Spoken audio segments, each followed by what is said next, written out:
no doubt about it, it's much better, much better today than compared with, say, when I was a teenager. I used to wear my shoes with holes in the bottom. I used to put cardboard in to stop water coming through.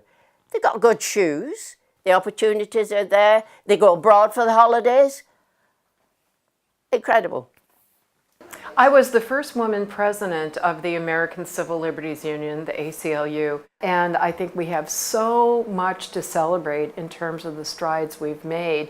I've got an automatic washer, I've got a dishwasher. That enables me to be able to go out to work. In the 50s, women weren't allowed into all but 2 of the colleges in Cambridge University, and my mum did a lot of campaigning. She was successful. Now women can go to all of those colleges. That I should become a bank manager, and I can have that in my imagination as a possibility. My mum would never have had that in her imagination. I think it was 1961 that Barclays Bank, where I worked, first said that married women could carry on working. And so that's not that long ago.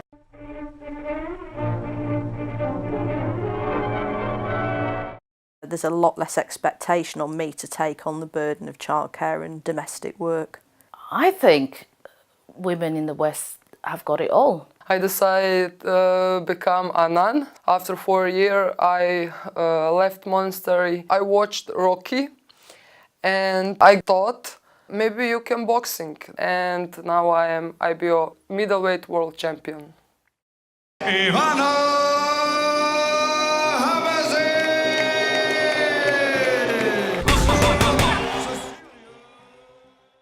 We lived at my grandmother's house. You came out at the front, went down the street, went down the Ginnel, across a yard to go to the toilet.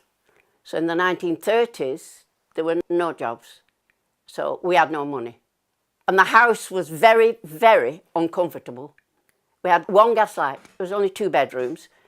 And my mother had 6 children then. We had no radio, no television, no car, no hot water. All the things that people just take for granted now, we didn't have. People were mobilised because the men were going to the front, going to the fighting, and women did take men's jobs, and they first of all started to wear trousers. They didn't wear trousers before that. And coupons for clothes. My mother used to sell the coupons to a woman who only had 1 child, and they were better off than a woman who had a lot of children. After war broke out in 1939, when the Luftwaffe came to bomb Bath, we were all huddled in the pantry, and then thump, and the back of the house was gone. On the following day, the daughter and father and mother who had taken us in, there was a direct hit, and they were all killed. I spent the rest of the summer as a refugee, really, in this little cottage, and every night I can remember her father coming home from work, black from head to foot, and being very carefully scrubbed in a large tin bath by his wife. There were some exciting men around because there were some American servicemen stationed nearby who chewed gum, looked wonderful in uniform, and actually, when we were at school, they threw chocolate out to us sometimes, powdered chocolate, and we were in heaven. Some of these American lads, they came to this village dance we had once a month, and they started to jive, which we thought was wonderful, but when my mother found out, I got a very strict talking to about. It was dirty dancing. Money was very short, partly because my father drank it all away. He was a publican, so he had good access. He would languish in bed, and we would serve him with food on a tray when he required it in the best room, and we lived in the sort of scullery room. He had the police a couple of times because my braver older brothers and sisters have called them on occasion when he was smashing up the house and doing, beating her, shutting her out onto the street. But there was nothing that anyone could do in those days. The police would just say, oh, it's a domestic, we can't interfere. In fact, it's taken a very long time, hasn't it, for anything like that to be recognised. So we would say, or they would say, well, why can't we go?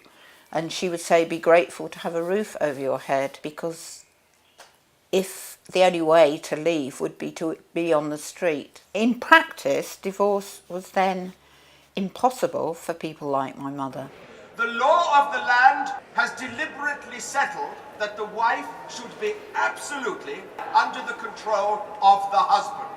This is the original Domestic Violence and Matrimonial Proceedings Act 1976, which criminalised domestic violence for the first time, although rape in marriage continued to be legal until the 1990s.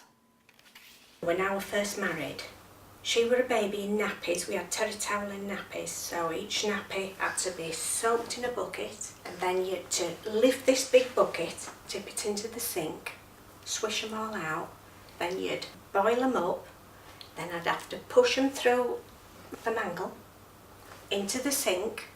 I'd have to lift them out, put them into a bucket again of water, tip them into the spinner because the spinner was separate, spin them, and you might have to do that quite a few times, keep tipping your water in, and then they'd go on the washing line. And your nappies had to be white, else you were judged on your nappies. People would say, have you seen her nappies? Have you seen the state of them? It was a long period when my dad was out of work. It was a really difficult period. So in those days, you didn't really used to get dole money. You used to get vouchers for food.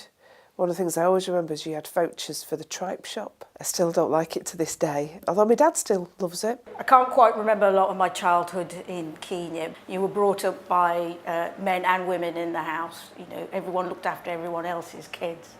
And it was very different when I arrived in England. There was only a few Asian families in Rowley Regis in England, in the Black Country.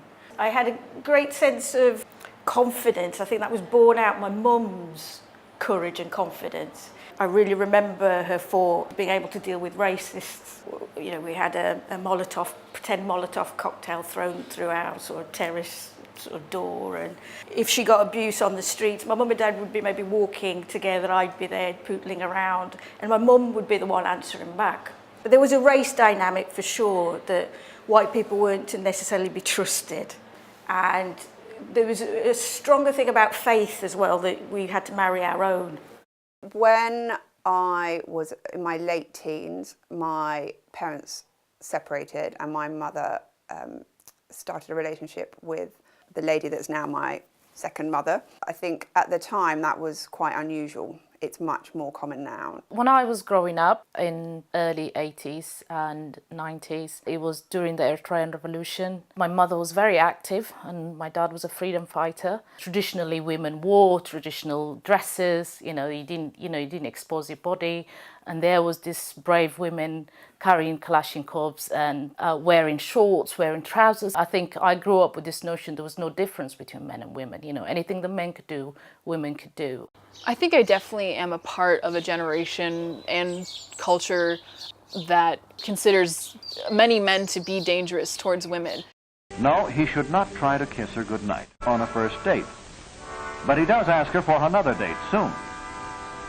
Helen is quite happy to accept, so their first date is a definite success.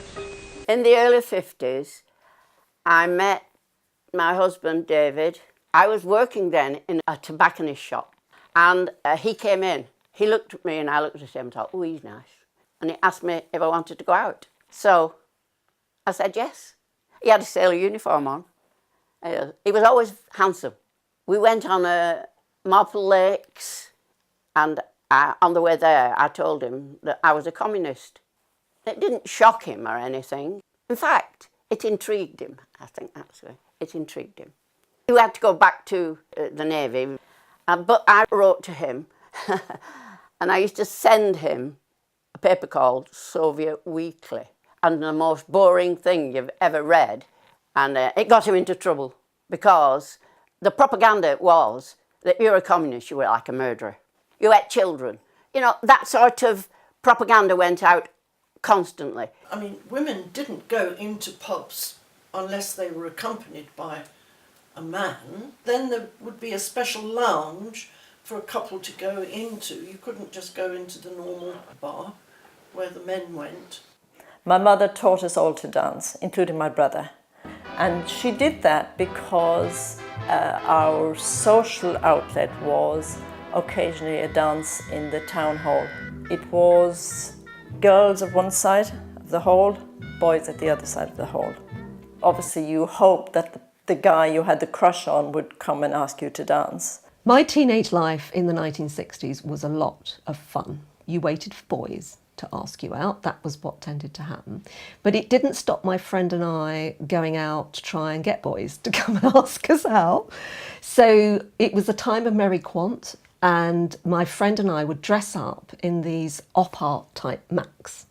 And I guess we must have been about 16, 17, and we would walk up and down the main high street trying to encourage young boys and young men to toot their horns at us. And if we got a toot, we'd really scored, you know. I joined the Young Christian Students largely so that I could meet boys, and that was acceptable to the priest, to my mum and dad, to everybody. Actually, I asked my husband out first time around because I didn't know there was a rule around that particularly.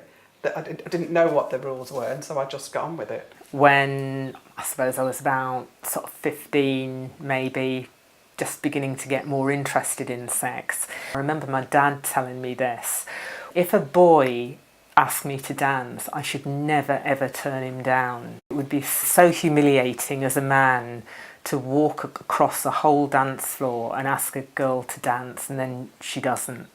So, I took that on board as well. That would be absolutely fair. Usually how it happened was you'd be at a disco or a club, and towards the end of the night, when everyone had had a bit too much to drink, the boys would saunter over and ask you for a slowie. And that's basically how you ended up getting off with boys. In my teenage years, it was after the pill and it was before AIDS, and things were very free. The dating ritual was first you cop off, then you go to the cinema. It used to be you'd get down to business first, and then if you liked each other in that way, you'd go out with them. Nowadays, it's all arse over tit, in my opinion. And I wouldn't have met my husband if it wasn't for that method of meeting people. Arranged marriages were important, and marrying a Muslim was important. I knew that that wasn't something I was going to conform with, and I didn't, which caused a lot of tension, particularly, unusually, interestingly, from my mum. I look back on that as almost a resentment that I was a bit freer and I took it further. I also put an advert in a shop in Harrogate when I was about 15 saying that I wanted a band. I said, I'm a singer, I want a band. And the great thing about that was I suddenly had access to more men because the music scene was dominated by men. I had a record deal in my teenage years. Meeting boys, I would say it was a fairly evenly balanced situation. I certainly don't recall being backward in coming forward. But honestly, in general, there's not much asking out going on either side for either gender, just because so much of dating has moved to our phones and people are just texting or using dating apps to talk to people. Well, what about petting? I mean, I've heard you can get too deeply involved if you're going steady. The temptation to write women as passive victims into the narrative of sexual harassment kind of makes it seem as if women are not allowed to be honest about their sexual urges. There is a real sexual drive that develops in your teens. When I was young, I would go out with my friends in the hope that somebody would admire me, wave at me from their car. And I am really concerned that we've got to a stage where that could be viewed as criminal activity. So I just remember eyeing up boys and wondering if I could be with them, experimenting with them with sex, and most of them were useless. Women are portrayed as passive, as if sex happens to you, rather than, you know, you have an active role to play. And it's sort of like you're made to feel like that is bad, like that's a bad feeling, with the whole kind of affirmative consent, with the discussion about asking women first. My fiancé was a real wuss. I had to literally snare him, so I know what it's like. I know what this has done to men. I think there was a period when people were really liberated by the idea of sex being really fun and recreational, and you didn't need to be in a relationship to have sex. But now I think a lot of my friends, we feel like we're stuck in this hookup culture where there's absolutely no emotional feelings involved. If you want anything serious, you're too controlling or demanding, or you're too emotional or too needy. I think people are just afraid to really say how they feel. Do you think I'm the first girl that's ever had an illegitimate baby? It happens every day! Not in my house it doesn't! Well, then I'll get out of your house! If any girl became pregnant, the whole family was almost ostracised.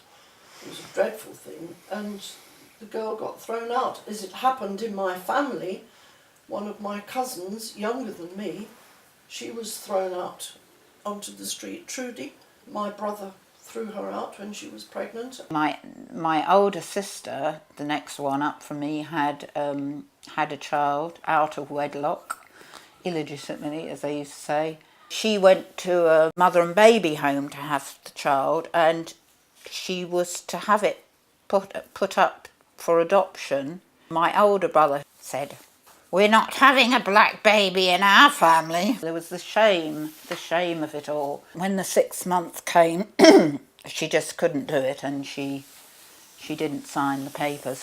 If you had sex before marriage, well, essentially you were damaged goods, because no man would want to marry you. If you had sex before marriage and got pregnant, well, you just had to leave the country. There was actually a kind of very negative attitude towards girls who were underage and having sex or were promiscuous. That was really frowned on. It was frowned on by girls. There was the desperate fear of pregnancy. If you got pregnant, that was kind of the end of your life. There was a saying when I was young, and we used to hear it very often, she had to get married. And I definitely didn't want that to happen, so there was that fear. Well, I think for all generations before my generation, fear of pregnancy was phenomenal. For guys, it was good to get experience. For women, it was good not to have the experience. I mean, what our mums told us was, don't throw it away. You know, sometimes it was easier to stay with someone than it was to get the last bus home. I mean, sex before marriage was completely normal. No one gave a shit whether you slept around or not. Bless my mum. I remember her stopping me in the car when she was taking me somewhere, and she said, "I'm worried about you. I think you're having sex." And I was sitting there thinking, yeah, I'm having sex, Mum. She was worried that sex to her meant something else and more than it did to me. Most of my friends are now 18, turning 19, and if you haven't, lost it by now, something's up. A lot of people do have sex underage. There have been people in years younger than me that have been pregnant in my school, and I don't think pregnancy is a very big fear for people anymore. Here she is. She is single and fun-loving. The attitude to sex got pleasanter. It wasn't something that you had to put up with and have children, because women were in more control of their bodies, and therefore, yes, it became more acceptable that sex was enjoyable. If you had a Saturday job, you had a bit of money of your own. So I think by the time you were 14, 15, 16, young people were quite independent, actually. In terms of the sexual revolution of the 60s, I think it's important to stress that women have been enormously advantaged as a result. Women actually had some equality with men. They could, if they wished, choose to have sex. I grew up in that transitionary period and carry little bits of the old morals, which would have been the post-war, my mum's generation, and into what was to become a kind of postmodern, go-as-you-please kind of morality. And I used to get gay news and spare rib. And my dad used to look at it on the kitchen table, gay news, and he was quite shocked that his daughter would be reading this sort of stuff. People talk about the 60s being a much more open decade. I think it was probably the 70s that things opened up more clearly, and you didn't have a sense that you should wait until you got married to have sex. I know feminists of an older generation who remember having to fight for sexual freedom, and now it seems like women are scared, or feminists anyway, are scared of sexual freedom. If you'll just slow down the rush and pressure of your feelings a little, then judgment has a better chance to take hold and guide you away from wrong behavior.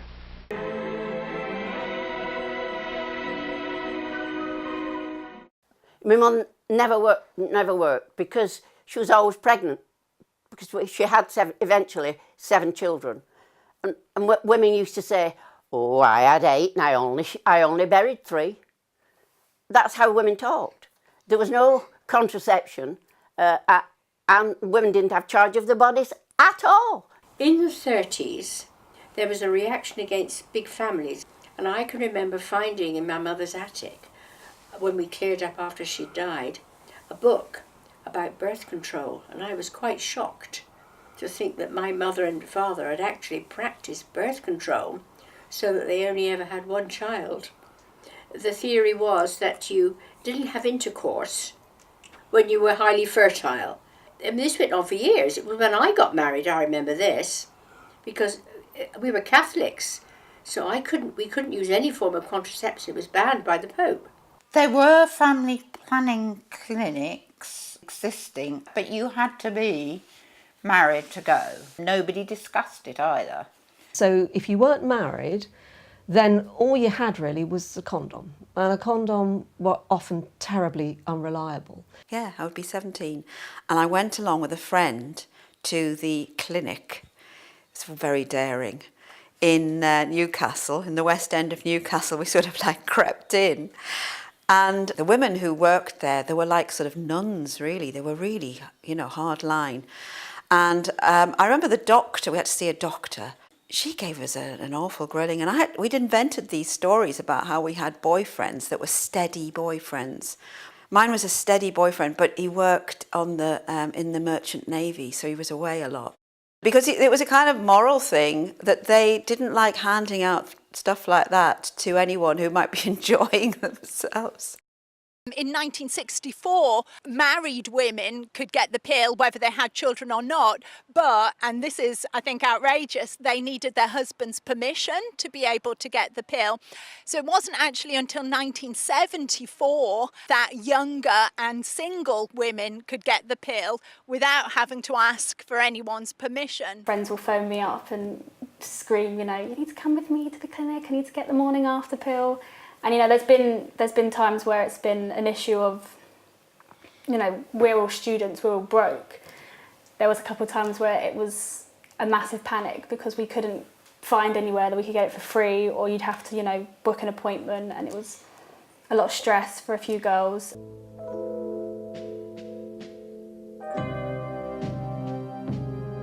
An abortion, forget it. You had to be a criminal if you did anything like that. But nevertheless, it did go on. Because women hadn't got charge of their bodies. They just had to put up with it, And the activities that went on at that time, a big one in Ashton, was the abortion campaign. David gave a speech about abortion, and so this abortion march was publicised. I went on it, but the amount of women that turned up surprised us. They all brought their banners. It was huge. It became huge. Our jaw dropped open. Yeah, I had an abortion in 1966 when I was 16, which was pre the Abortion Act in 67. Anyway, the GP kind of fixed it up with there was a consultant in Harley Street. It was a very expensive business. I was lucky in the respect that the chap who was the father of the child had some money. Thing about it was, the GP, he told me that going for this was like putting a shotgun to my head and having 3 bullets, one of which was live. The Harley Street man had a new technique that he wanted to try out, which was at a late stage vacuum extraction, which wasn't usually apparently done. I went with the father, dropped me off on a late one night to an East End house. I was obviously nervous because I thought I may not wake up in the morning after this experience because of what my doctor told me. And maybe that was true, I don't know.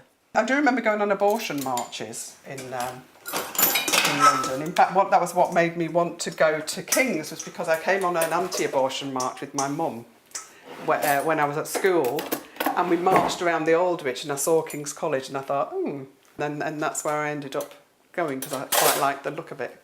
And then going on pro-abortion marches as soon as I got there. I got involved in women's politics in relation to abortion and fertility control because I met a woman who was my age who just 2 years earlier, she was in Ireland and she had become pregnant and she'd been sent to England not to have an abortion but to have the baby in a mother and baby home, and her dad had died while she was over here. She'd gone back to the funeral and her just being so grateful that it was winter so she could wear a big coat and cover up her bump.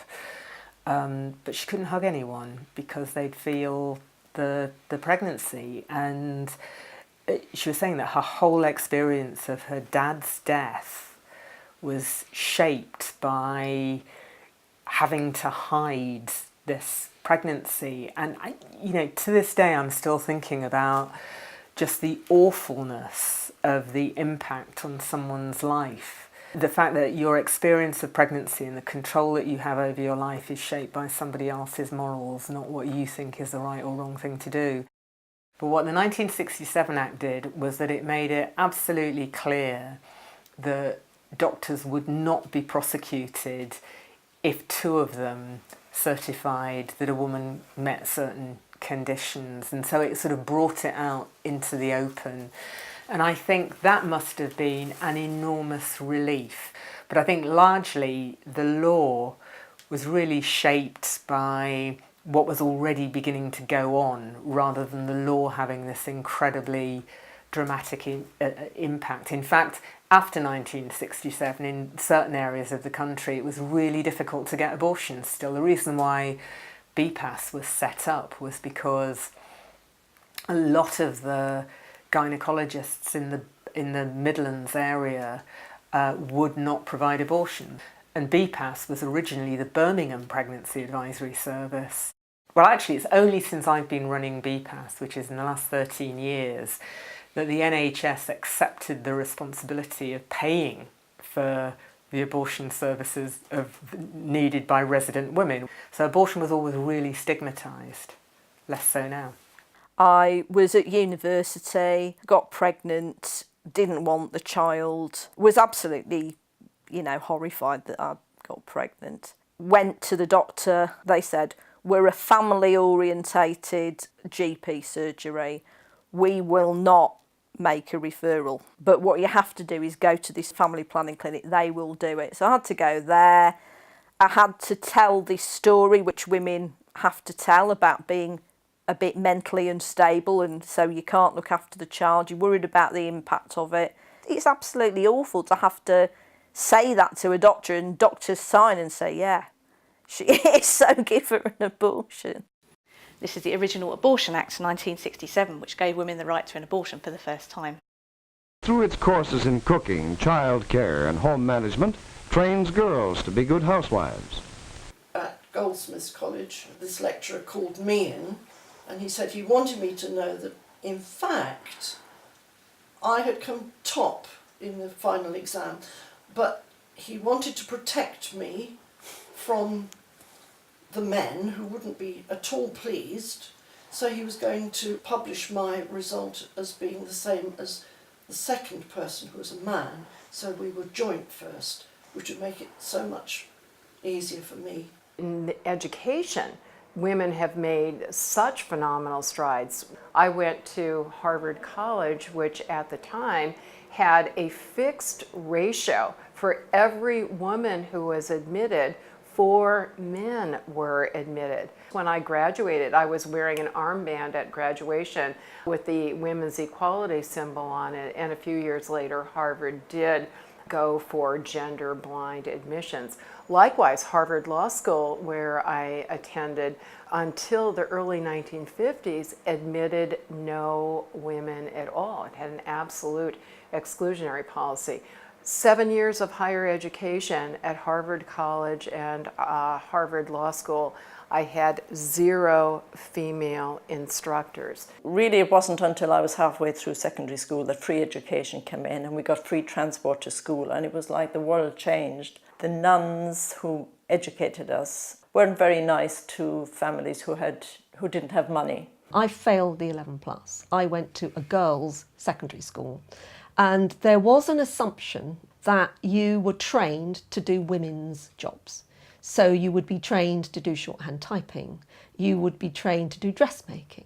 It was expected you would go on to be a mother or perhaps a teacher or a nurse, but most of us were going to be secretaries or work in retail, and that was the expectation. There was no expectation whatsoever of university, absolutely none. Your high score on the clerical aptitude test indicates that you can become a good secretary. My head teacher when I was at school in the 70s, who was an academic herself and had a degree in maths, I think, gave us all a talk in assembly one day saying, you realise, girls, that you're not being educated so that you can go out and get a job. You're being educated so that you can have intelligent conversation with your husband when he gets in from work. I left school because my mum made it quite clear that I needed to contribute to the household. It was quite normal for working class girls and boys to leave school, get a job, and if they wanted something better, go to night school, which is what I did. I was 15 when I was asked to leave school. You're a girl, you're not going to amount to anything, as what my head said at the time. You're best just getting yourself married, have some children, and then you'll be set for life. My mother actually reported the school for what they did. She informed them that just because I'm a girl, I shouldn't be treated any different to what any of the boys had been. I decided I would go to college, and I actually enrolled in an engineering course. So I specialised in aviation and navigation. I was the only girl, so there was 80 of us all together, 79 men and me. They brought a warshipping into the Liverpool docks for us to be able to complete our final exams, to do the practical side, to do the fault finding, etc. In the 80s, women weren't allowed on warships. We had to get permission, the college, the council, we had to write all kinds of letters just for me to be able to go on board on this warship to be able to complete my exam. But there was a lot of protest, a lot. Even outside, I remember going up the plank to go into the ship, and the protests outside, just screaming, saying this is not right, women on board doing a man's job, you know, how are they going to save the world if we go to war? Because I wasn't allowed to be officially on board the ship, no other men were also allowed to be able to be in contact or in sight with me. So they asked the crew who came at the ship, they had to stay in their own cabins, weren't allowed to come out, and they were on curfew for 3 hours while I did my examination. I was educated in my local state comprehensive. I then went on to read law at Cambridge. I then was called to the bar in 2001, and I truthfully don't think being a woman made any difference. At that point, entry to the bar was pretty even between men and women. Dad, Yes? where do babies come from? I remember as a girl when I started my periods, I thought I was dying, and my mum, she sorted me out and she said, keep away from boys. I didn't know I had to keep away from them. But that was my sexual advice, keep away from boys. And we used to read Jackie magazine, and that used to tell us all we needed to know, really, because there was an agony aunt that had all the answers. Sex education at school, I first saw a video when I was in what they now call Year 6, and it was just embarrassing. The other bit of sex education was in biology classes at secondary school. It was a lot more diagrammatic and drawing diagrams. I think that was appropriate, actually, in biology. My kids have had more of this PHSE type education about sex. They say, oh, today it was grooming day or something like that. I mean, that's how they put it. So they seem to have a lot more talk about sex in quite a way of, oh, it's something that's a bit scary. When I hear about or look at school results in other subjects, I just think, why do they spend so much damn time on this stuff? So I was brought up in Portugal, and you didn't really talk about sex in my house because my parents are quite religious, and it's not something you would discuss. So you'd probably, if you wanted to find out stuff, you'd probably speak to your friends or your cousins. So it was only when I came to Britain that I had sex education for the first time in school, but because I didn't understand what they were saying anyway, because I was learning the language, it didn't quite make sense. I did see the banana and the condom, but that's about it. What I wanted to say with that is that I came out all right. So I really am against this whole SRE. What is SRE? Now. Sex and relationship education. Exactly, which is going to be compulsory from 2020. It's about this is what is right and this is what is wrong. And I have a problem with that because that's an invasion of privacy. It's going into a private terrain, which I don't think the school has a role to play. So when I went to the University of Oregon in Eugene at 18 years old, we had to do a week-long orientation. Every time we spoke, we had to say our gender pronouns. We talked about what consent was. I can't honestly remember half of it because there was so much that we talked about. However, I do think that it's very pointed, and they tend to focus on like the really extreme cases and over-prepare you for these situations you don't typically find yourself in. I also think that teaching people to be afraid of other human beings just furthers the problem. And we should be telling people that they have agency over their own sexuality and over their own autonomy. I grew up with some really fantastic male figures in my life. I've never felt any type of fear from males walking down the street. If I was in a class with all boys, I never felt like I couldn't raise my hand. And it was actually in this like super liberal, progressive university that I started questioning my safety. I think by trying to create a safe space, they first had to create the idea of an unsafe space. But teaching them to be afraid, I don't think that that helps at all.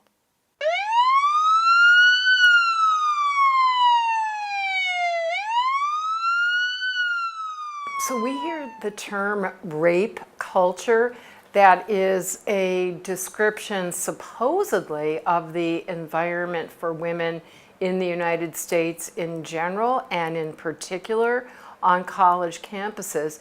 The only statistical justification that I've heard alleged for this is one study that has consistently been denounced and even renounced by the author of the study, but it has taken on a life of its own. And I think the number is 1 out of 5, and please forgive me, I don't remember it because it bears no relation to reality, that 1 out of 5 women has been subject to sexual assault. Among other things, it applies the term sexual assault to words about sex that make somebody subjectively uncomfortable. And one of the ways that this myth of a rape culture has been perpetuated is through language. Language is very powerful. So anybody who makes a charge is immediately referred to as a victim or as a survivor. And anybody who is charged is immediately treated as a perpetrator. It's a persecutorial culture. It's a witch hunt culture. not a rape culture. I worked with women who had been systematically raped as a weapon of war, a devastating experience for them. In a way, the women who are complaining about being touched inappropriately or wolf whistled at are diminishing the kind of experience that these women who've been violently sexually assaulted have had. And I am concerned that that is what a lot of women are doing, putting themselves in the role of the victim without actually knowing what it is like to be in that situation where you are genuinely victimised and tortured. And there's no more rape around than there ever used to be. I'd be surprised if there was even as much as there used to be. But there is an obsession with rape now. Like there's a spectrum of, you know, polite conversation on the one hand and rape at the other end, and there's a kind of spectrum from one to the other, and it's just nonsense, because rape is a very particular thing, and it's something that has to be taken very seriously and has to be punished and has to be evidenced. But now it's, you know, somebody looks at you funny or talks to you in the wrong way and it's a bit rapey. You know, somebody can have sex and it's not terribly good or not very skilled, or they weren't sure whether they wanted it or not. 2 weeks later, that turns out to have been rape or a bit rapey. When I was young, you know, a lot of sex happened when people were drunk. You were more free and easy about it when they were drunk. Whereas now, if you get drunk and you have sex with someone, it can be rape the next day. Rapists are so, you know, in a minority that I think most of us, most women and men, will never, ever, ever meet them. Rape culture has absolutely nothing whatsoever to do with incidents of rape. It suggests that you stand more chance of being raped on a university campus than you would do in a war zone. I think it's a really damaging narrative that feminism puts about nowadays. This boy has probably been good company on the date, but just give him half a chance alone, and there's just no stopping him. I remember walking home and a guy literally leapt out of the darkness and jumped on me, and I fell to the ground. And I think I looked right into his eyes and he looked into mine, and I realised that he was as frightened as I was. And I shouted at him and he ran away. People often say that people of my generation put up with a lot, or that they were more tolerant of bad behaviour. I don't think that's the case. I think that we grew up in a world where people felt that most people behaved well, and that if there was any problem, it was usually a minority of people who were trouble. The majority of people were fine. So we weren't sort of paranoid about it. We didn't feel that the world was out to get us. I think there have been times, and if I think about them now, I do sometimes think, well, I wonder if that was what they now call abuse. And I think that's where the danger lies, because when you start to look back, firstly, you look back through new eyes, where you are now. You also, I think, inevitably, when you remember things, it's clouded always with emotions like regret, or you know, feeling that you shouldn't have done something, or an opportunity you missed. There's always some kind of nostalgia is never quite straightforward, and memory is never straightforward. So I think you have a very big danger of actually reinterpreting events. And if there is a political movement or some kind of popular movement that's encouraging that, then I think I think that's a very dangerous thing. I know if I were out and somebody put their hand on my bottom, I'd say, "Get your hand off my ass."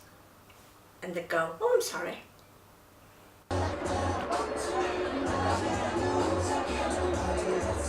I've never had a bad experience with any male photographers, and there is a lot of female photographers now that's in the photography game. I think this day and age now, I mean, someone can call you love and you'll get disputed for calling someone love. I mean, to me, that is totally load of, you know, can't say, but I'll call people honey. Hi, hon. How you doing, beaut? That's just a saying. But the things I bring out in our future life, we'll end up like walking robots. You know, and you'll all be tagged and they'll be like clicking a button. You know what I mean? Oh, I've just been touched on the foot or something, or or on the arm, and the police will be there. I just don't agree with this. Yeah. I got myself into a lot of situations that I just think about with horror now. You know, the way things are discussed, I sometimes think, should I think back at this and consider these experiences and think about whether could it have damaged me in some kind of way? And every time my conclusion is no. The main thing is it's bad for the woman to do that, because we've got to enjoy the time we have on planet Earth. We have to make the most of it. And why make yourself unhappy? And it's really quite unfair on the men, because if I happened to have that glimmer of interest in that person and didn't show it in any way, and then they showed interest, I'd be very, very flattered. But if I didn't have that glimmer of interest, I'd feel insulted. I mean, the discussion that goes on about peer-to-peer sexual abuse in schools, and looking at some of the government reports, and looking at what some of the NGOs say around this, it horrifies me, because they do not differentiate between what I would consider as sexual abuse and what is just childish behaviour, or, testing, is the girl interested, not quite sure how to show you that you're interested, so you might ping her bra or touch her in some kind of way. A lot of these things were presented as examples of sexual abuse. There's more respect and regard in men than people are allowing for at the moment in these debates, and more civility. They're not like their fathers, so there might have been that sort of stereotype in say, popular culture of, the James Bond sort of character or whatever. Most men even then weren't behaving like that particularly. If anything, there's more conformity, potentially. I was accosted in Harrogate by a tramp, and I was scared and ran away and screamed and, went home, and I was really cross. Not particularly what had happened, but that if I told my parents, I was really worried that my freedom would be then curtailed. I've had tricky moments, for sure, usually when I'm quite drunk, so that probably didn't help. But I was always saved. Two things happened. I either very quickly got straight and thought, oh shit, I better get out of this, and used a bit of banter, used a bit of kind of cleverness to get out of it. But most of the time, strangers helped me. They always did. I think, though, people take more advantage because of all these claims of insurance or, being able to get a quick buck or two. I was running a wedding for the day. The groom was so nervous, he ran into the toilets. One of the cleaners was still in there cleaning, and she just said, can you just wait a couple of minutes there? And he said, can you leave? I need to go. So she went, no, I'm cleaning the toilet. So he said, well, I'll have to go. So she sued this groom because she was put into an awkward situation. Personally, I think it was a load of crap, a load of bull. She could see he was a nervous groom, but she took advantage because she was able to claim and get a quick buck. That situation should never have gone any further. Personally, I've never been in an instance where somebody's like, do you want to have sex with me? And I'm like, yes, this is consensual. And then we continue. Things just progress naturally. We're human beings. We have a biological urge to do things. Sure, lines can be blurred, but I think a lot can be said for body language, whether you're inviting it, whether you're not inviting it. If people had like a good foundation and kind of understood that sexuality is healthy and that you do have like agency over your own sexuality, we wouldn't have to talk about it in the way that we do. I think in terms of the Me Too movement, I've definitely seen it affect multiple people around me, where you'll hear a friend tell a story of a drunken one-night stand that she's had, and she feels, neither good nor bad about it. It's just a story, and it's fine, it was just a night. And then coming out of that situation feeling fine, they've been told by other people that they really shouldn't feel fine about it, and that they should feel belittled and, abused, or like they've been taken advantage of, and they've almost kind of rewired how they saw the situation, so that it then means months of, counselling for them to get over it, which was originally a situation that if they hadn't heard anybody else's opinion about, they could have just gotten up the next day and gone about their normal business. I think there's an encouragement to feel belittled or victimised by situations that naturally people haven't felt like that about. We have a school police woman that came in and spoke to us, and then we've also had assemblies as well with our local MP who's spoken about sexual harassment. So yeah, rather than doing academic subjects, we are being told about this. The more the girls are being told that they should be worried, then I think it makes it worse for them. So it's also, I think, worried their parents as well. If someone wolf whistled us, we were very pleased because we knew they thought we were nice. You got dressed up on a Sunday and somebody wolf whistled. Wow. All women liked it. They wanted to be admired by men, which is quite natural. About this sexual thing, men and women know instinctively what the rules are. They don't have to discuss it. They know. It's unspoken. If I didn't like you and you'd know, because I wouldn't look at you and I'd be sort of looking somewhere else and I wouldn't be answering your questions. And as for this being weaklings, we were never weaklings. When the whistles stop, it's sad, I would say. There's no harm in that. That's not harassment in my book. Weren't you told it was a hate crime? Yeah, we were asked by the local MP to help make it a hate crime. Can't be a hate crime. You don't whistle at somebody or something you hate.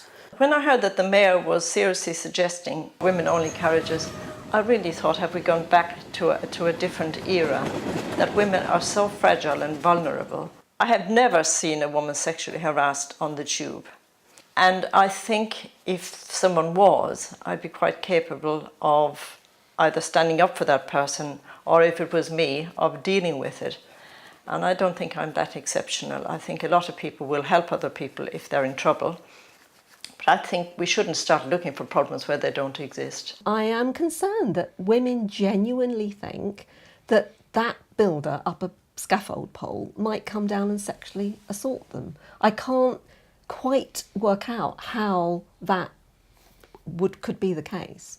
Why are we suddenly feeling so vulnerable about men in the street whistling? What do I make of women-only carriages? I used to read about them in Victorian novels, essentially. They were brought in, I think they did come in at the early days of the railways when people had to mix together. Would be associated, I suppose, with a middle-class woman who needed to be protected from the contamination of different classes. My grandmother, I remember she used to tell us great stories of when she was growing up, and the cinemas were really popular then. Everyone was going to the pictures. And this was the first time that men and women not only mixed together, but in the dark. And there'd be snogging and all sorts of things going on. Someone touching someone else's knee, whether consciously or unconscious. It used to be called footsie. It used to be something that people did under the table, and there would be sort of a little bit of shenanigans going on, and you'd often wonder, I wonder who's touching my knee. I hope it's that one and not that old ugly one. I remember being at a school play, and my brother's friend was sitting next to me, and this hand just, during the play, just came up and took my hand. And that physical, unexpected physical contact. If I'd known it was going to happen, I mean, if I'd signed a form or something in advance, or he'd warned me, I'm going to touch you, it wouldn't have been the same. It was lovely. And it was helped that I fancied him, obviously, that was good, but it was a lovely feeling.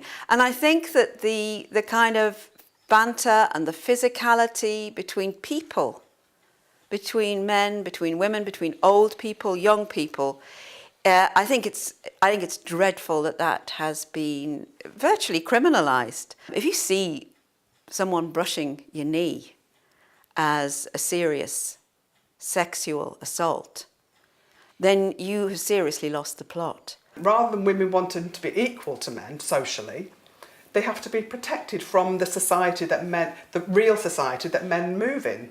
So men have the real lives, and women and children and other vulnerable adults have to be protected from real life. There's not much between saying that and saying if only you'd covered yourself with a big black blanket, this wouldn't have happened to you. You know, the only way for women to get ahead is to be able to stand up and look after themselves.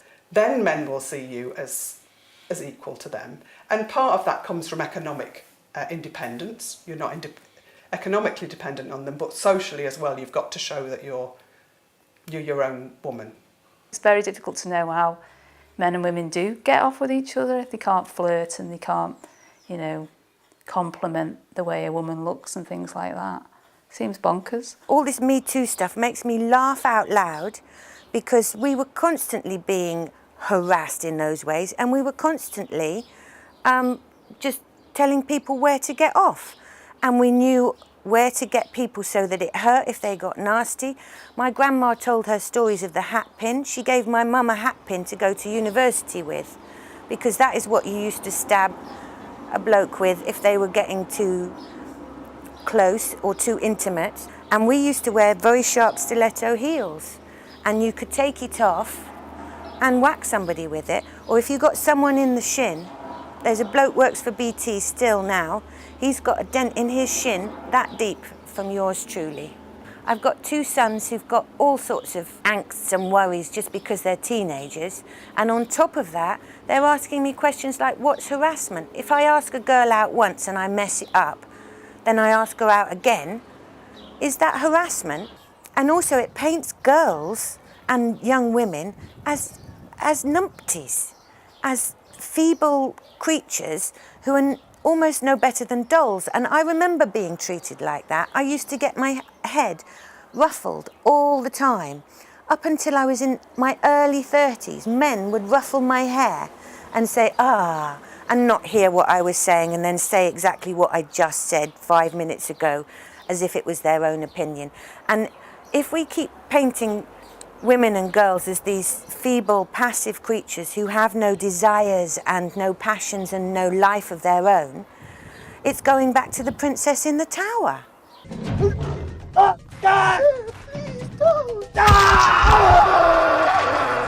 When we were young, me and my sister went and worked in Greece for a while. My sister, when she was there, she went and stood in a line waiting for someone to say that they wanted some olives picked. So she stood in this line, and a man came along and took her in his truck and said, I want to take you to show you where I want you to clear some olive groves.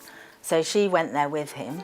He showed her these field that he wanted her to clear.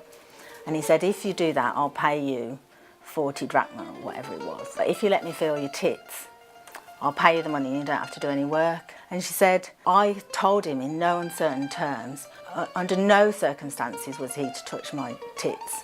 And not only that, but I wasn't going to clear the field for him either. And he needed to take me back immediately. So I got back in the van and he took me back, looking at all the stuff that's on the Me Too at the moment. And she's saying, I can't believe, you know, all of this. And her interpretation is that people are just not brave anymore. So she says, I thought nothing of it.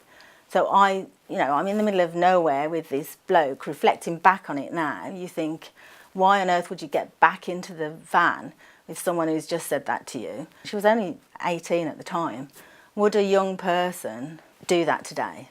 We didn't feel cowed and we didn't feel worried. That is what we did. We just said no.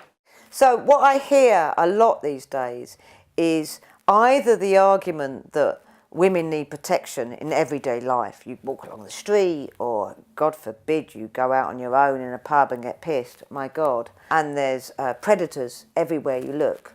And then the other side, I get this kind of argument which is kind of just man up. And I've got actually a lot of time for that.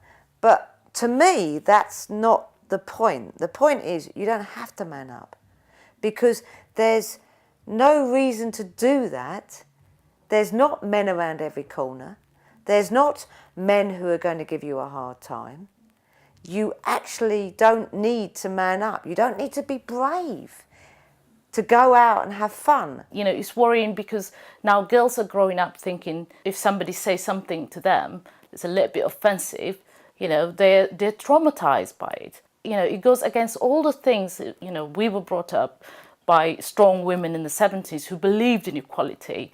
And now suddenly we are saying women need protecting because we're too weak. It doesn't quite add up for me.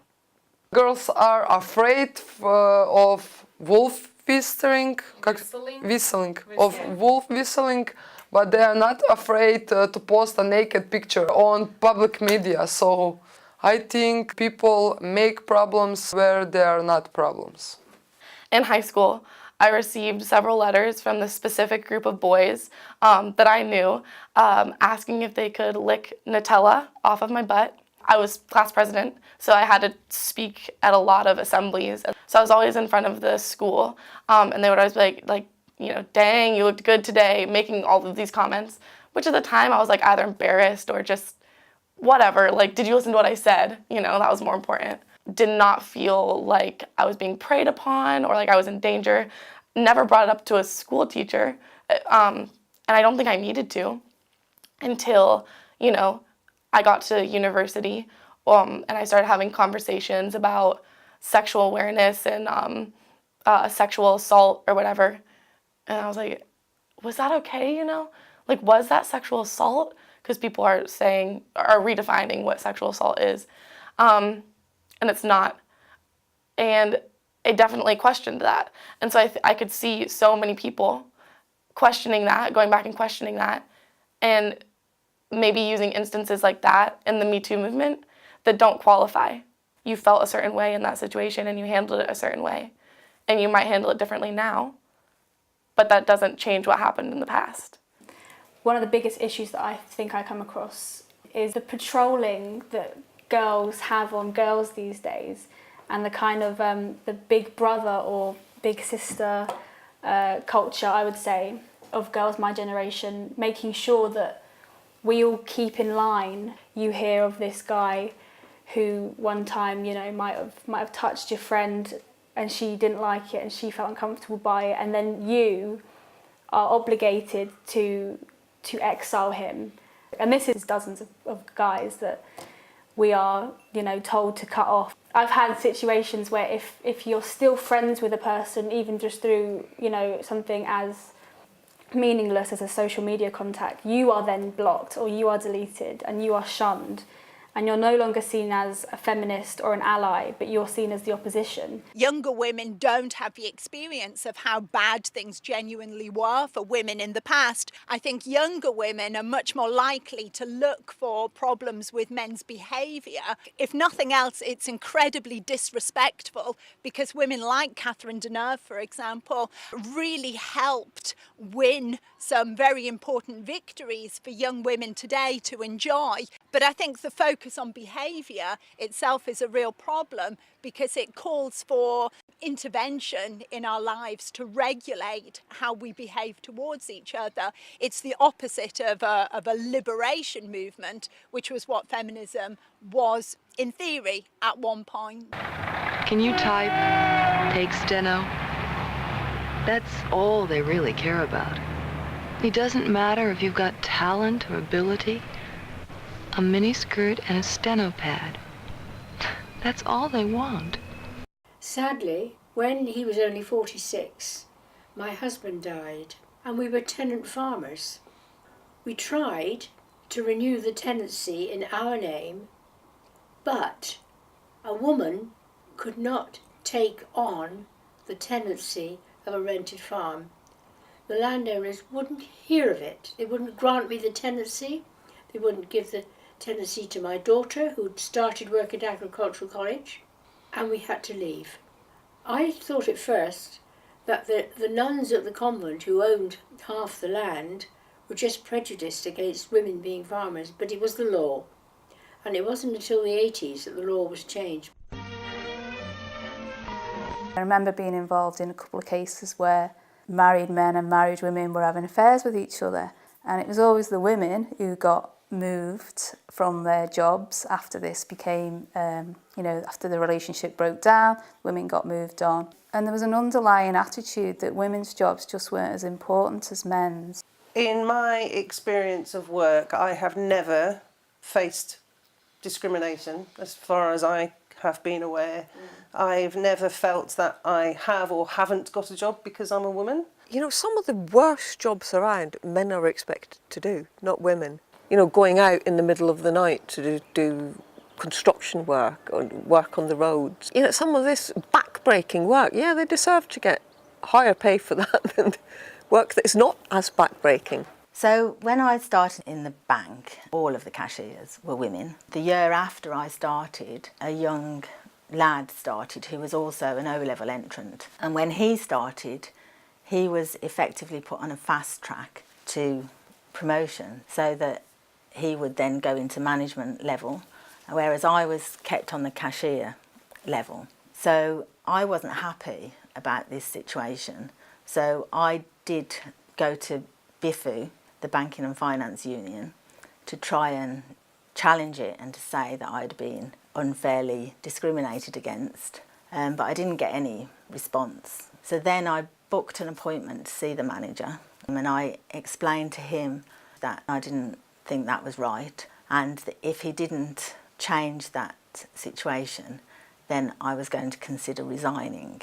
I'm sure the manager felt very threatened by my threat of resignation. Presumably he also thought I was quite brave to go in and say this to him, because then he arranged for me to apply for this management training scheme, which was quite competitive, and I did get on it. We'd actually got our own restaurant, my husband and I at the time, so we needed a licence to be able to retail to sell alcohol. So it was myself that needed to go and sit the exam for the licence.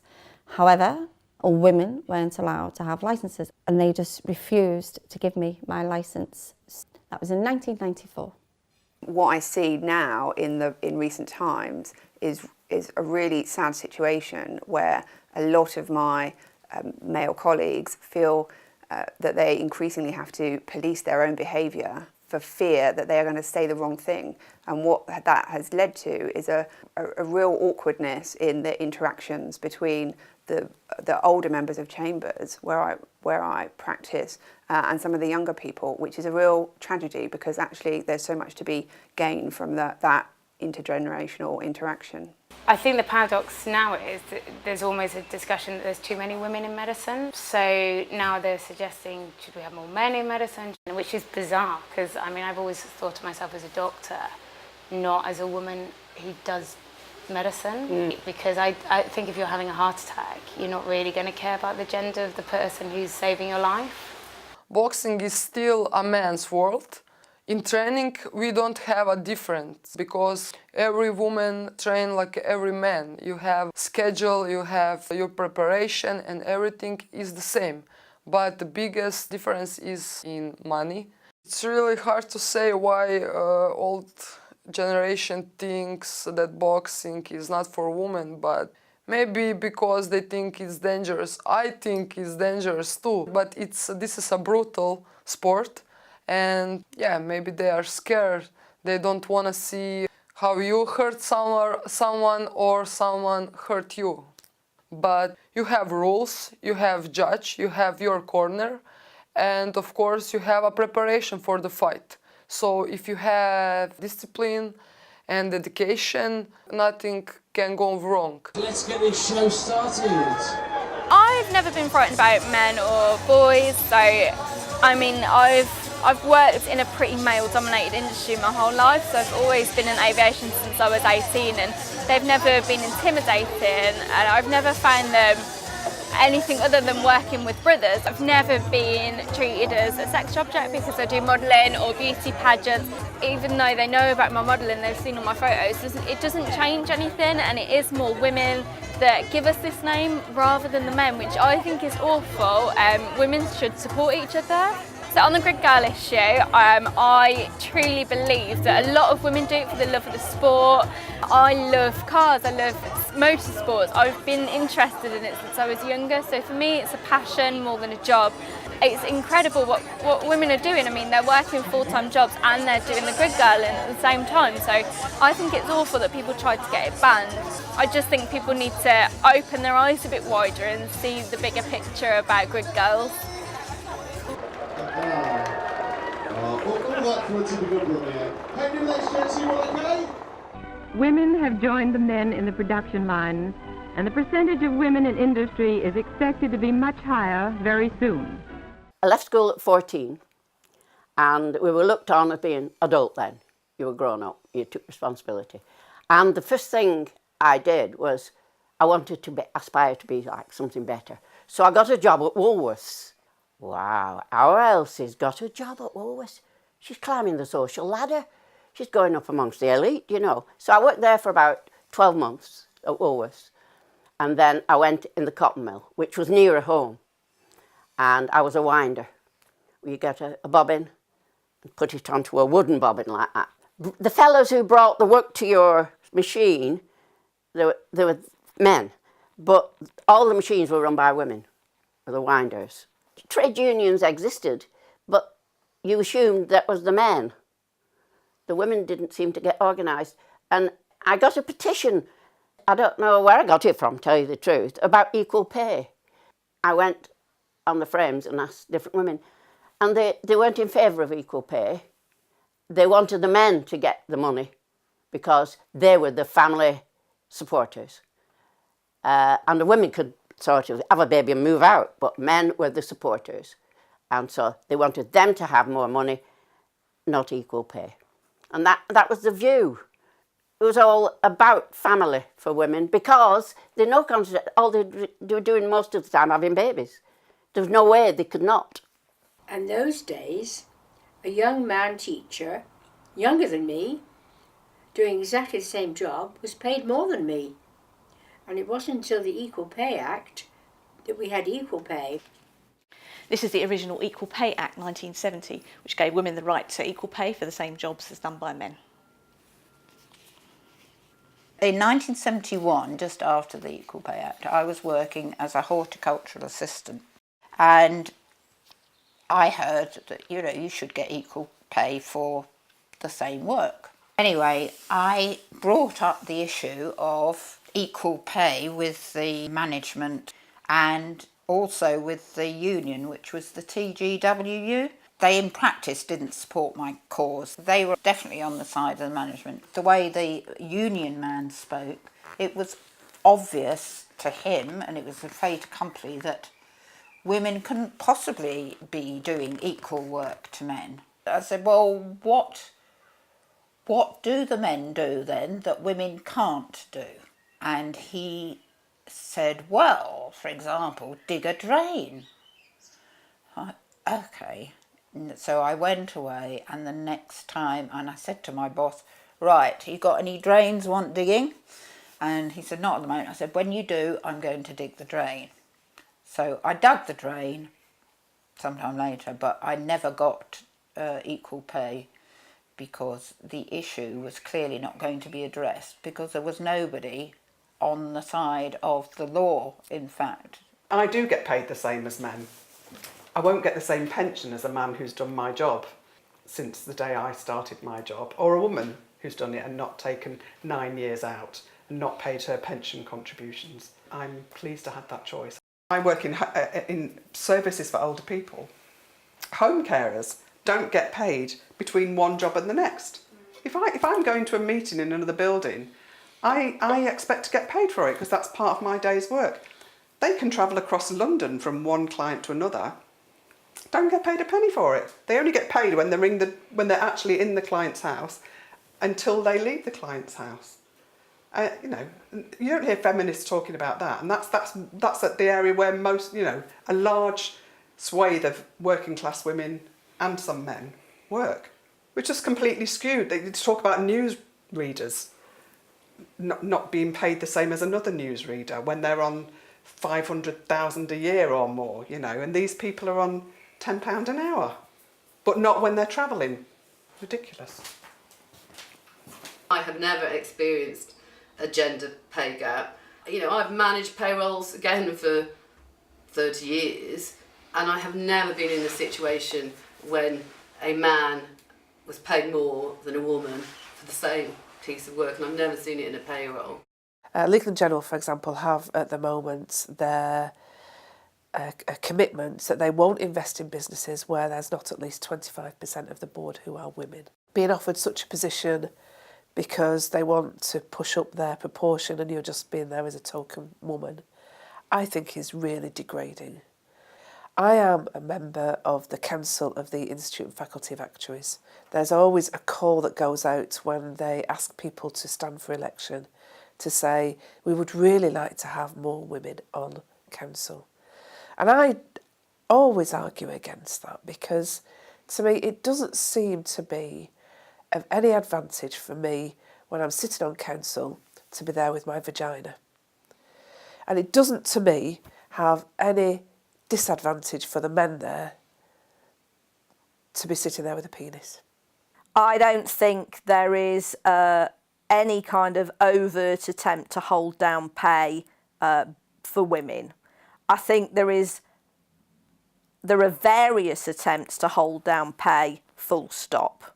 Well, everybody knows wages are stagnating and there is not enough organised activity demanding higher wages. I think the whole gender pay gap issue is a convenient distraction all round, particularly for employers. I think the beauty of the gender pay gap is that you can make it seem big or small depending upon how you measure the statistics. So if we compare men and women doing the same jobs for the same length of time, then there is no gender pay gap. But if we look at averages, the earnings of all men and the earnings of all women, then there are differences. But some of those differences are down to the choices that women make, and particularly the choices that they make when they have children. And I think rather than actually accounting for those choices, it's easier to fall back upon a narrative of the gender pay gap and make it seem as if women suffer from this structural disadvantage in the world, which is just not true. You know, Tom, if you would take the children into the other room, I could get dinner in half the time. Okay, come on, kids. We'll leave your mother alone. You know, tonight is her art class. I was so fed up of looking after my younger siblings because we all had to help my mother. It was too much. So I never really wanted any children. But then, it happens, doesn't it? And I've got 2 boys. And they were lovely. Childcare in those days was a big issue because, in fact, I didn't know of any centres where they looked after children. And so you had to give up whatever work you had, unless, of course, your mother lived nearby or a relative would take your child, a cousin or something, then you could go out to work. Practically all my salary went on childcare. And so I decided to stop work because it just wasn't worth it. And not just because of that, but because I wanted to be at home with them and I missed them when I was at work. Today, if I said to my niece, when you have a baby, you're going to have to give up your career that you love, she would just say, no way. And she wouldn't even entertain that idea. There are so much more facilities for childcare now. Women and men share the responsibilities. So women today, they don't have a particular role. They can do anything they want to. Whereas when I was at school and just starting at work, it was normal for women from my background to get married, have children by the time they're in their 20s, give up any hope of a career or put it on the back burner. And, you know, it was expected, it was normal. Because both my parents worked at home, there was not a childcare issue. And they both wrote, but my dad got quite popular, and so he was earning much more money. And my mum was lumbered with the childcare, the cooking, the cleaning. The living room would be full of all these hairy blokes sitting around, and the ashtrays would be overflowing. And even though she was helping to edit this magazine, the blokes would just say, oh, we need tea over here, or can you empty that ashtray, to my mum. And she never took that very well. And later she took over editing it by herself, this magazine, without my dad. And, well, they split up because she was always having to empty the ashtrays. We probably would have been the same off financially if I had not gone to work, because the childcare was so expensive. But I wanted to be a worker. I wanted to be out there, and I didn't want a gap in my CV, which would have made it harder to get a job when the kids did get bigger. And also I did enjoy working. I worked for the big lottery fund and I got to give away free money. Who doesn't want to do that? It was great. I just think you have to make a whole load of personal decisions when you have kids and lots of compromises. Yeah. And we were both working full time and Millie was in nursery. So Tony tried to go part-time at work and they said no. And so he left work. So then I became the breadwinner. I was earning more and also I like work more than Tony.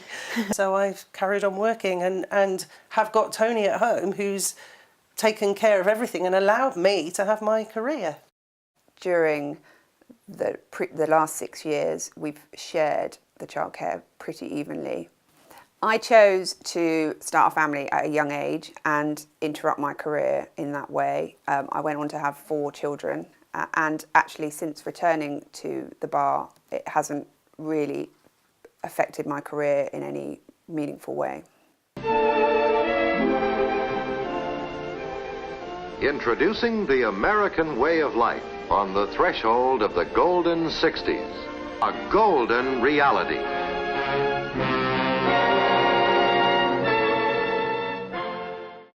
My mother was somebody who was a classic post-war housewife when in the United States, middle-class women basically did not work outside the home at all.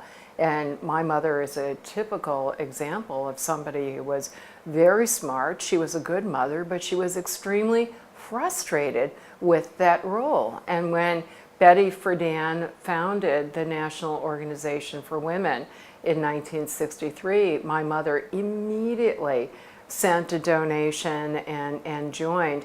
But unfortunately, the movement came around a little bit too late for her. She tried to get a job, and I think she did get a job, but it was very hard for her to make that adjustment, and there was much less social support. I still cook, but there is a very fair division of labour. He does all the DIY, he does the vacuuming, he does the cleaning, he'll clean the toilets, you know. I don't have to ask him, he likes doing it. That's what you do, you support each other. That's what, for me, marriage is about. When my dad was a union rep, he used to hold union meetings, and he'd come home from work and he'd complain that there was none of the women from the factory that he worked in had gone to the meeting. And he'd come in and he'd sit in his chair while my mum was in the kitchen making the tea.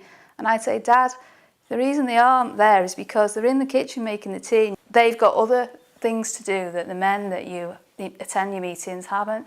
My dad never lifted a finger apart from cooking the odd meal.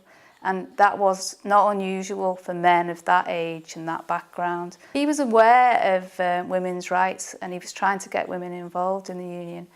But there just wasn't the support for the women in the home, really, to free them up. When you were very little, Tony was the only man at the school gate, I think, and was a bit of a celebrity for that. He had lots of mum friends. But I think now I see it much more. Their dad has been the one who stayed at home doing a majority of the childcare, cooking the evening meal every night, doing all the food shopping and things like that, doing all the school runs. In our household, that it's just expected that I will pull my weight. Yeah, Rob would not let me get away with not working. There's absolutely no way.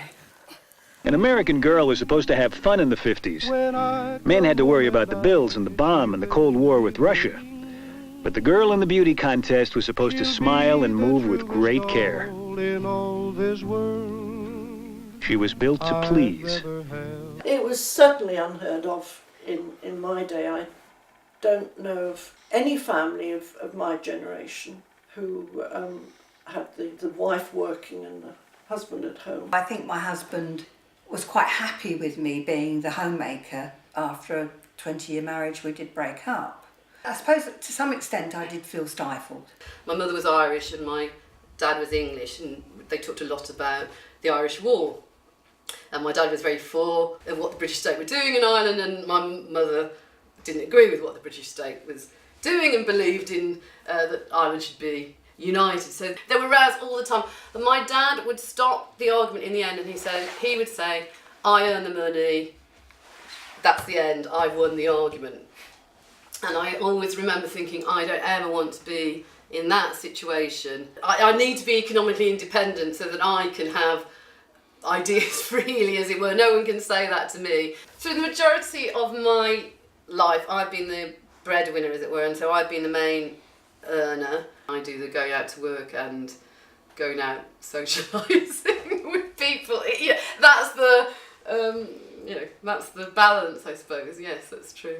Historically, the burden has been on men. If the family is starving, it's your fault. You're the one who has to provide. The man was meant to be the breadwinner, and the woman was there to look after the home. And yes, these things change, but they take a while.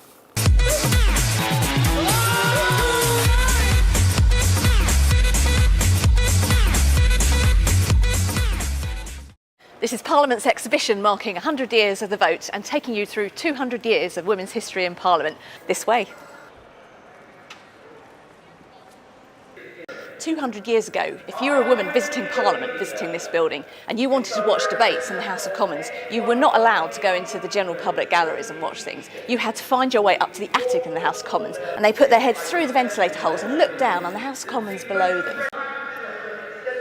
It wasn't designed as a gallery at all, it's designed as a ventilator, to ventilate the foul smells and the candle smoke out of the House of Commons chamber. But it was the only space that women had to watch debates. So the sound you're listening to is actually the closest that we'll ever get to exactly how it would have been like for these women who actually came up here and watched them. So in 1834 there was a big fire which burnt down the Houses of Parliament, and when they built the new building, the building that we're in today, they built a ladies' gallery, and that's what we're sitting in now.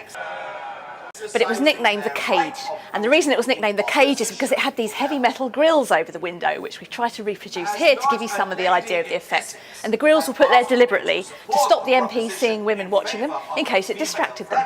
And it also served to formally place women outside the chamber, so they were in a separate room and they weren't actually in the chamber itself. It was very unpopular with the women right from the beginning, and if you look up there you can see a quote from Millicent Fawcett, the great suffragist leader, who said that the cage was a grand place for getting headaches because of the problems in trying to focus through the grill. And sometimes there were demonstrations up here, and that's why we've got the signs up here. Silence is requested and no demonstrations can be permitted in the gallery, but this did not stop some of the women, the suffragettes, causing problems up here. Order! The Honourable and Learned Member for Colchester. So in 1908, the Suffragettes for Women's Freedom League carried out a protest in the Cage in the Ladies' Gallery. This lady here, Muriel Matters, and her colleague Helen Fox chained themselves to the grill, and the authorities rushed in to get them out, but they couldn't immediately get them off the grill. So they took the whole grill out of the window, frog-marched the suffragettes out and cut them off in a committee room nearby. Very exciting. And as you can see, she's got this long chain here, and this here in the case is the actual chain belt that she was wearing during the grill protest. And because it was such a fuss to get the suffragettes out, they bought the bolt clippers, which you can see in the case here. And when suffragettes chained themselves to statues the following year, they rushed in with the bolt clippers, and this time they got them off really easily. And the bolt clippers are still kept today in Parliament in the principal doorkeeper's office, just in case. Here you've got the Equal Franchise Act, which gave finally women the vote on the same terms as men in 1928. And above us on the wall here, we've got a picture of Constance Markovich, the first woman MP to be elected in 1918. Now, she never took her seat in Parliament because she was a member of Sinn Féin, and you can see above her, the quote here explains it, that she wouldn't take an oath of allegiance to a government that she meant to overthrow. The husband has entire dominion over the person and property of his wife. So we're now sitting in the chamber, which is the composite Lord's chamber, which is red, and Commons chamber, which is green. And behind me on the wall here is our wall of names, which is the wall of names of every single woman MP to have ever been elected. But there are 491 names on this wall, which is terrifyingly few, considering it's been 100 years. Order! This suggestion that there should be more women involved in politics, it's a good idea. But politics is getting to the heart of things. Never mind whether you're a man or a woman. Like, we've had two, Mrs Thatcher, and then we've had Theresa May. How are they different from any fella handling things? The outcome is the same or worse. I got accepted by Concern Ireland to work in Ethiopia. That was in the mid-70s. It was there that I first encountered a child who had undergone FGM. She had genital bleeding and they weren't able to stop it. I wasn't able to do anything for her, essentially, and she died there. And I remember thinking, gosh, this is really sad. I retired from the health service after about 30 years in it. Awareness raising of FGM had become a big thing in Britain and in London in particular. I was really puzzled by this because the activists and the campaigners were saying that this was a huge problem in London, that there was a hidden epidemic, that girls were being cut here, that girls were being taken abroad to be cut. And nothing of my work life or that of my colleagues, it just didn't correspond. I had worked in central London with the communities that were supposedly practicing FGM, and we had never come across it in a child. I took the opportunity to go back and check with all my former colleagues, and nobody had ever seen a child who had undergone FGM in Britain. The British public were beginning to be told that pretty much every woman from East Africa had undergone FGM.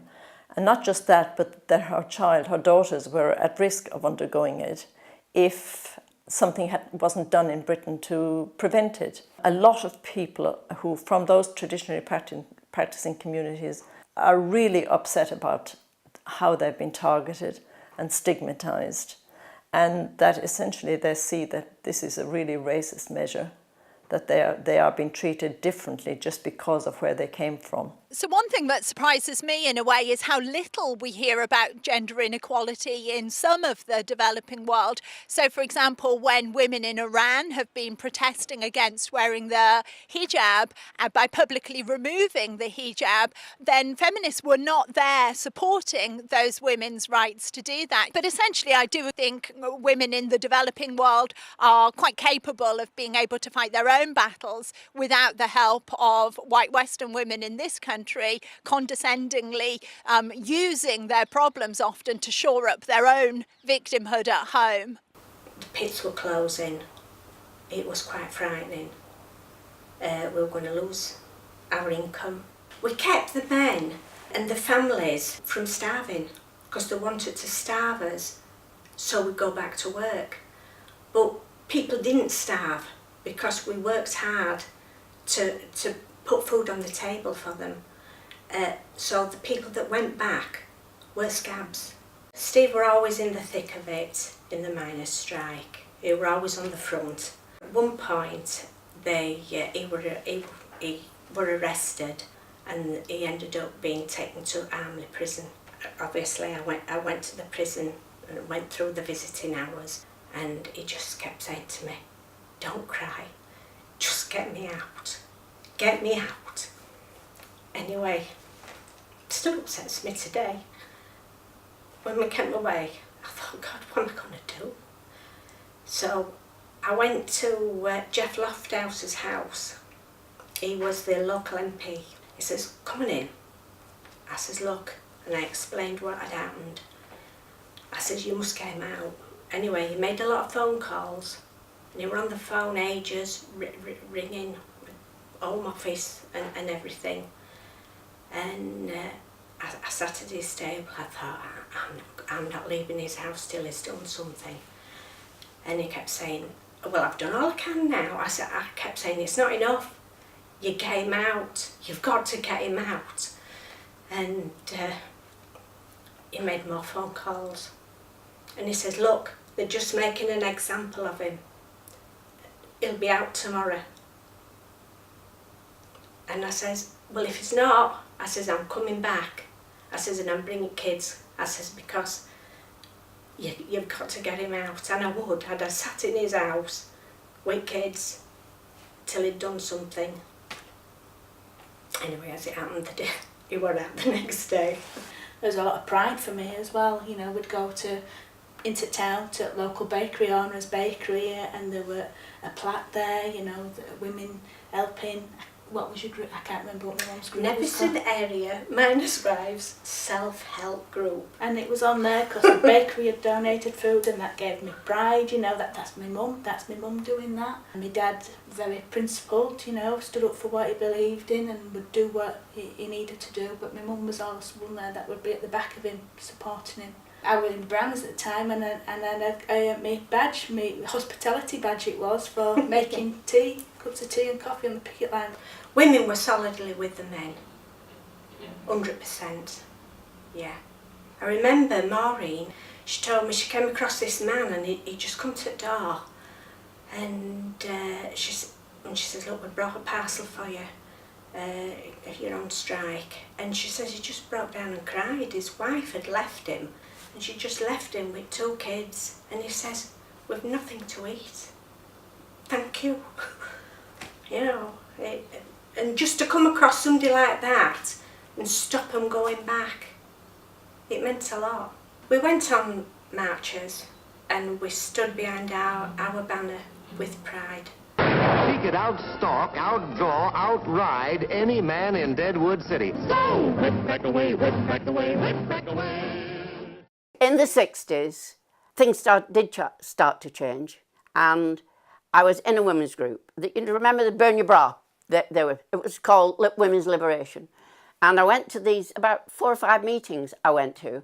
One of the things that always sticks with me, they were saying, women are as strong as men. Physically, I mean. Well, that didn't quite, you know. I've always been dainty. I didn't see men as being the problem at all. No, capitalism was the problem, clearly. So yeah, I didn't blame men at all. I don't think most women did blame men. There was just the women's liberation that did that. I went to these meetings because I thought it was about women's liberation. All these things, getting women out of the drudgery of the kitchen, all that meant to me that women's liberation. But that was all glossed over, and it all became about men being a problem. So it didn't make any sense, really. I did consider myself a feminist. When I came to the UK first, I joined a consciousness raising group where we got involved in talking about our cervix and about men and how problematic they were. And after a short while, I realized that this wasn't an avenue I wanted to pursue. And I was lucky in the sense that I met people who were involved in political work that were focusing on things like, you know, decent contraception, childcare, equality, and how important men were in fighting for women's rights. The people who call themselves feminists now are ironically a lot of the people who are furthering the role of the state in people's lives around this FGM agenda. So I don't see myself as a feminist anymore, but I still hold that, you know, whatever struggles we have, men and women are best fighting it together, not fighting each other. I always thought that the feminists of the 70s were wrong for hating men so much, because I thought, actually, my dad's nothing like the men that you're talking about. And they always seemed to hate working class men more than any others. I remember in the 70s, these feminist groups that I joined used to spend half their time telling horror stories to each other about, and the woman was just putting the key in the door and that's when he sprang out of the bushes, you know. And this just frightening each other with these stories. And it's still going on today, that kind of thing. The one thing I did that was feminist in the 70s was to go on a self-defence course, and it was one of the best things I ever did, actually. Somebody from the rugby club came to the bar, in front of the whole rugby club, put my hand up my back and said, "Oh, you just been to your self-defence class? Well, get out of that then, you know." And so I swung around, grabbed his hair, smacked his nose down on my knee, and he just ran off in tears in front of the whole rugby club. And I thought, oh right, okay, it does work, this. Going right back to university, when I really first came across feminism, the main argument that they were putting forward at the time was that they wanted to ban page 3. Well, they wanted to ban the sun from the Students' Union at Leeds University. And I campaigned against that because I'm against censorship. Well, I've been a page 3 girl, so I've been in the sun. I think it's a personal choice, and if you like it, then whatever you want to be in life, I think you should be what you want to be. There's a lot of people who think it's demeaning, and I disagree. I'm a size 14, and I feel actually quite honoured to be modelling. I don't think people should be discriminating, and especially when it comes to the models, we like the attention, we kind of like thrive on it. So the more attention, it's great. Well, when I was younger, you go through stages, don't you? You're a vegetarian, then you're a feminist, and then you wake up. I'm not a feminist, not because I don't care about equality, and not because I look at the world around me and my society and think, oh, well, that's dandy, that's all, that's job done then, can lay back. No, there's a lot more to be done, but feminism doesn't allow you to get there. The thing that I learned, and somebody said to me early on, is that I'm a woman from the neck down, and that has always remained in my brain. So if anybody judges me for the neck down, they'll have me to answer to. Some of the best feminists did recognise that liberation for women meant liberation for men too, and weren't trying to play one sex off against the other. And I think even if you look at second wave feminism in the 1960s and 1970s, the aspiration was very much for women to be equal to men.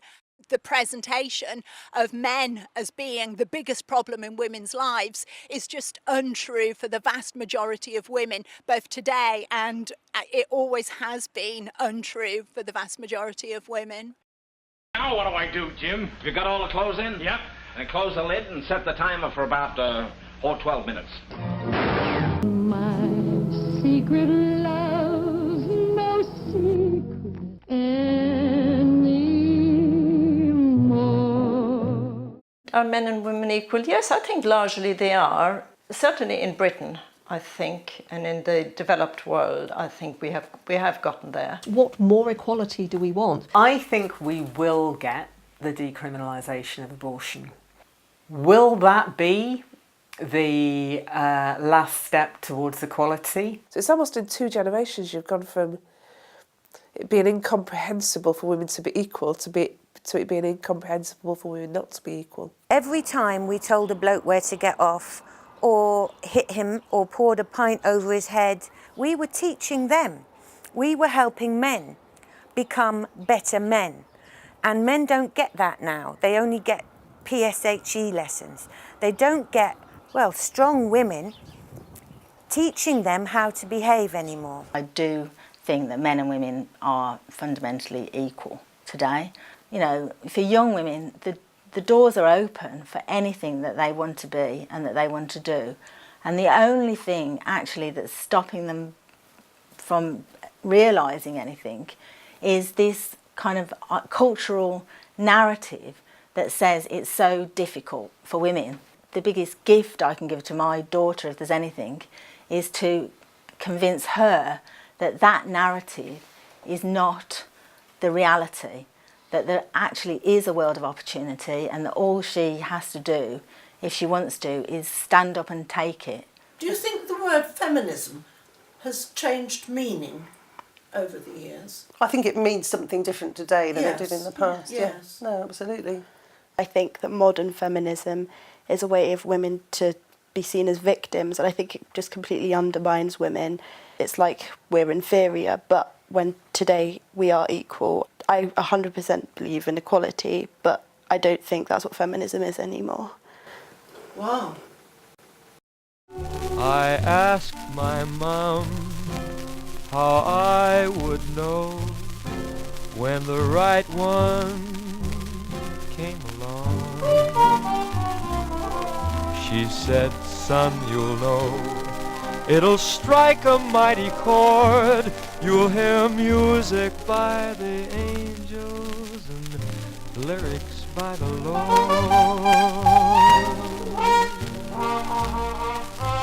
And I asked my mom how I would know. Would the feeling be so strong?